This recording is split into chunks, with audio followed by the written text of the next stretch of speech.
تو پھر بریت کی درخواستوں میں میرٹ کے اوپر عدالت لکھ دے گی کہ چونکہ اس میں ٹرائل کمپلیٹ ہو چکا ہے.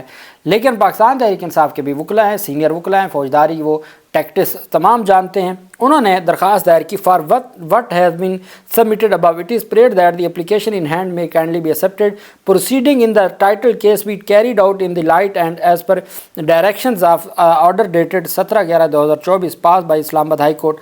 کہ جناب آپ سے درخواست کی جاتی ہے کہ آپ 7 نومبر کا جو اسلام آباد ہائی کورٹ کا آرڈر ہے اس کا انتظار کریں اور اس آرڈر کے مطابق کارروائی کو آگے بڑھائیں، اپنی مرضی سے کارروائی کو آگے نہ بڑھائیں. ایک تو یہ درخواست کی گئی.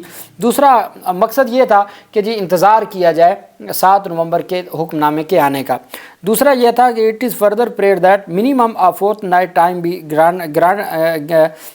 Granted to petitioner accused to tender his replies to questions under section 342 CRPC 1898 جو سیکشن 342 ہے، کہ انہوں نے کہا کہ تقریباً 500 سے زائد صفحات پر مشتمل یہ جو دستاویزات ہیں، ریکارڈ ہے، اس کو دیکھنا ہے. ہمیں آپ کم از کم 2 ہفتوں کا ٹائم دیں. آپ نے 79 سوالات کا ہم سے جواب مانگا ہے، ان سوالات کا جواب تیار کرنے میں آپ ہمیں کم از کم 2 ہفتوں کا ٹائم دیں. یہ بیرسٹر سلمان صفدر صاحب کی جانب سے درخواست دائر کی گئی اور اس درخواست کے اوپر آج عدالت میں سماعت ہوئی. چونکہ پاکستان تحریک انصاف کے وکلا چاہتے تھے کہ ابھی جب تک بریت کی درخواستیں ڈیسائیڈ نہیں ہوتی تو یہ فیصلہ نہ سنایا جائے. راولپنڈی کی اڈیالہ جیل میں عمران خان کو بھی پیش کیا گیا، بشرا بیگم بھی پیش ہوئیں اور عمران خان کے وکلا بھی پیش ہوئے. اور عمران خان اور بشرا بیگم کی جانب سے جو 342 کے سٹیٹمنٹ یا جوابات ہیں وہ جمع نہ ہو سکے. انہوں نے کہا، بیرسٹر سلمان صفدر وغیرہ نے کہا کہ اسلام آباد ہائی کورٹ کے حکم کے مطابق آپ پہلے بریت کی درخواستوں کو ڈیسائیڈ کریں اور اس کے بعد آپ مقدمات کو آگے بڑھا سکتے ہیں. وکلا صفائی نے عمران خان اور بشرا بی بی کے سوالات کے جوابات کے لیے 2 ہفتے کا وقت دینے کی استدعا کی. انہوں نے کہا جی 79 سوالات کے جواب جمع کرانے کے لیے 2 ہفتے دیے جائیں. کیس کے جو ریفرنس کے علاوہ 3500 صفحات ہیں، جو ریکارڈ ہے، کیس کا ریکارڈ ہے وہ 3500 صفحات پر مشتمل ہے. اس کا جائزہ لینے کے بعد 79 سوالات کے جوابات ہم نے تیار کرنے ہیں. ہمیں کم از کم آپ 2 ہفتوں کا ٹائم دیں. 2 ہفتوں کے ٹائم کے علاوہ یہ پاسبل نہیں ہے کہ ہم آپ کو سوالوں کا جواب جمع کروا سکیں. احتساب عدالت میں جو وکلا تھے، نیب کے وکلا تھے، امجد پرویز صاحب ہیں، اس کے علاوہ ڈپٹی پروسیکیوٹر جنرل ہیں عباسی، اور بھی جو پوری ٹیم ہے، ان کی جانب سے عدالت کو کہا گیا کہ یہ صرف ڈیلنگ ٹیکٹس ہیں اور یہ معاملات کو آگے بڑھانا چاہتے ہیں، یہ ڈیسیجن کی طرف نہیں لے کے جانا چاہتے. ابھی آج ہی رانا ثناءاللہ نے اسٹیٹمنٹ دی ہے کہ مجھے لگ رہا ہے کہ عمران خان کو 190 ملین پاؤنڈ کیس میں بھی سزا ہو جائے گی. مطلب حکومتی لوگ پہلے ہی سزا اناؤنس کر رہے ہیں. پہلے بھی ایسے ہوا عدت نکاح کیس میں، باقی جو توشہ خانہ کا مقدمہ تھا یا باقی مقدمات تھے، تو حکومتی لوگ پہلے ہی اناؤنس کر دیتے تھے جو بھی معاملہ تھا. اب بھی وہی ہوا کہ حکومتی لوگوں نے پہلے ہی اناؤنس کر دیا ہے کہ جی عمران خان کو سزا ہونی ہے. لیکن پاکستان تحریک انصاف کے وکلا بھی اب ان کے ساتھ کھیل کھیل رہے ہیں اور وہ چاہتے ہیں کہ پہلے بریت کی درخواستیں ڈیسائیڈ ہوں. احتساب عدالت بریت کی درخواستوں کو میرٹ کے اوپر خارج کرے، ہم اس کو میرٹ کے اوپر لے کر جائیں اسلام آباد ہائی کورٹ میں اور ہم وہاں سے ریلیف لیں اور پھر یہ معاملہ آگے بڑھے. تو اب عدالت نے آج 11 نومبر ہے، 2 ہفتوں کی ٹائم دینے کی بجائے عدالت نے 2 دنوں کا ٹائم دیا ہے. پرسوں کے لیے، کل نہیں پرسوں کے لیے سماعت ملتوی کی ہے. یہ جو ریٹن اپلیکیشن ہے اس کی بنیاد پر امید تو ہے پرسوں تک عامر فاروق صاحب کا فیصلہ بھی آ جائے گا اور پہلے بریت کی درخواستوں کو آگے بڑھایا جائے گا. لیکن دیکھنا یہ ہے کہ یہ سارے معاملات کس طرف جاتے ہیں. پاکستان تحریک انصاف کے وکلا کی جو حکمت عملی ہے وہ شاندار ہے اور وہ بڑے تگڑے انداز سے مقدمات کو آگے بڑھا رہے ہیں.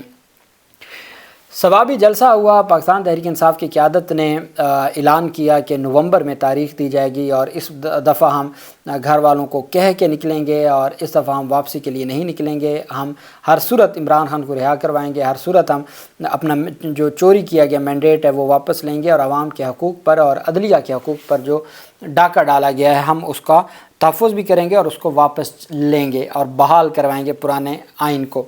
اب یہ مطالبات تھے. اس کے اوپر پاکستان تحریک انصاف کی جو قیادت ہے سلمان اکرم راجہ اور باقیوں کے خلاف ایک مہم چلائی گئی کہ جو پاکستان تحریک انصاف کے لوگوں کو انسٹیگیٹ کرنے کی کوشش کی گئی کہ یہ اپنی قیادت کے خلاف کھڑے ہو جائیں کہ جی عمران خان کی رہائی کے لیے یہ کوئی تاریخ نہیں اناؤنس کر رہے، یہ تاریخ نہیں اناؤنس کرتے اور یہ جو ان کی جانب سے یہ جان بوجھ کے لٹکا رہے ہیں معاملات کو. حالانکہ پاکستان تحریک انصاف کی قیادت نے کہا تھا کہ نومبر میں ہی وہ تاریخ ہوگی، تاریخ کا اعلان عمران خان کرے گا۔ عمران خان نے آج جیل سے صحافیوں کے ذریعے اسٹیٹمنٹ دے کے وہ جو پاکستان تحریک انصاف کے خلاف ایک ایسا طوفان کھڑا کر دیا گیا تھا جس میں پاکستان تحریک انصاف کے جو سوشل میڈیا پر بیٹھے لوگ ہیں وہ انتہائی نالاں تھے اور وہ شدید تنقید کر رہے تھے، ان کی زبانیں بھی بند کر دی ہیں اور جو مخالفین کا پروپیگنڈا تھا اس کو بھی اٹھا کے پھینک دیا۔ عمران خان نے آج اڈیالہ جیل میں صحافیوں سے گفتگو کرتے ہوئے کہا ہے کہ ثوابی جلسے میں ہم نے لائحہ عمل دے دیا ہے اور لائحہ عمل یہ ہے کہ ہمارے لوگ تیاری شروع کریں۔ اس بار ہمارے لوگ واپس گھروں میں نہیں جائیں گے۔ ہمارا احتجاج آئین، جمہوریت اور آزاد عدلیہ کی بحالی اور ہمارے بے گناہ کارکنان اور رہنماؤں کی آزادی تک جاری رہے گا۔ آئندہ چند روز تک مکمل تیاری کے ساتھ مارچ کی میں تاریخ خود دوں گا۔ عمران خان نے کہا اگلے چند دنوں میں لانگ مارچ کی تاریخ میں خود دوں گا۔ پاکستان کی حقیقی آزادی کے لیے میں ہر قربانی دینے کے لیے تیار ہوں۔ پاکستان تحریک انصاف کے عہدیدار، ممبران اسمبلی، ناظمین، ٹکٹ ہولڈرز، ورکرز اور سپورٹرز اپنی تیاری مکمل کریں اور گراؤنڈ پر موبلائزیشن کے لیے کام شروع کر دیں۔ انہوں نے کہا آپ اپنی تیاریاں شروع کریں، تاریخ میں دوں گا اور اس کا جو تاریخ ہوگی اس کے بعد کوئی گھر نہیں جائے گا۔ یہ عمران خان کی جانب سے اپنی جو وضاحت جاری کر دی۔ اس کے بعد جو توپوں کا رخ مخالفین کا تو تھا ہی تھا، اپنوں کا بھی سیکنڈ لائن لیڈرشپ کے اوپر تھا، وہ توپوں کا رخ بھی اب دوبارہ مخالفین، پی ٹی آئی کے مخالفین کی طرف چلا گیا ہے اور عمران خان نے وضاحت کر کے جو ایک پروپیگنڈا تھا یا جو ان کو آپس میں توڑنے کی کوشش تھی وہ ناکام بنا دی ہے۔ اللہ پاک پاکستان کا حامی و ناصر ہو۔ بہت شکریہ۔ اللہ حافظ۔ پاکستان زندہ باد۔